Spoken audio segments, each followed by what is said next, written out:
This video will showcase the migration process of VMware Agentless to ZSphere under ZMigrate disk-to-disk mode. This mode supports the migration requirements of both Windows and Linux servers. Now, we will show you how to migrate Linux server. The license key is already activated on ZMigrate management. Use the browser and log in the management.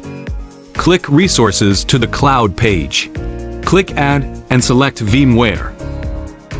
To enable API control of the VMware platform, enter proxy server IP address and VMware Cloud authentication information.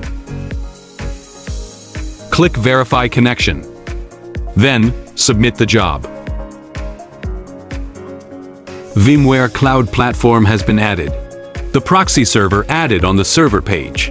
Back to the cloud page, click Add, and select ZSphere.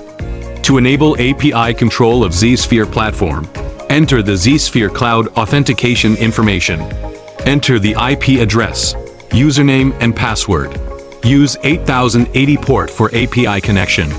Select the correctly time zone. Verify the connection before submit the job.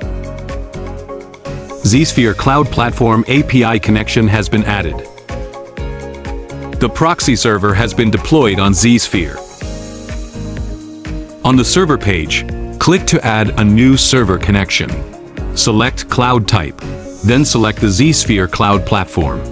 Select the proxy server which deployed on ZSphere. Click Verify Server, then submit the job. We have added the target proxy server to this management console. On the Resources page, click to add a new source. Select VMware Server. Specify the virtual machines to be added.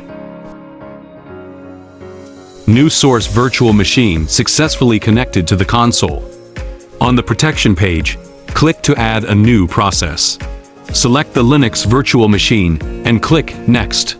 Select the server on ZSphere as target proxy server. The system will automatically configure information. Custom modifications could be made by requirements. Specify the disks to migrate and click Next. Confirm the relevant information like license and interval minutes. Click Run to submit the protection process.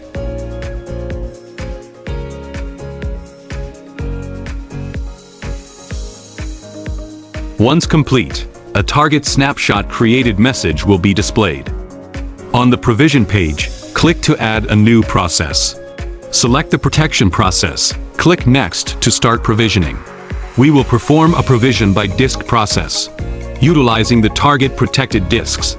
The system will configure information by automatically. Custom modifications could be made by requirements. Configure the network as needed. Submit the configurations to start the provisioning process.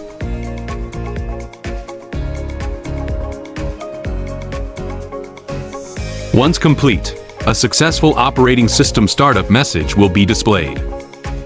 On the ZSphere Cloud console, we can also find this new instance and gain access to it. The provisioning of Windows VM is confirmed to be successful. That's all for the video. Thank you for watching.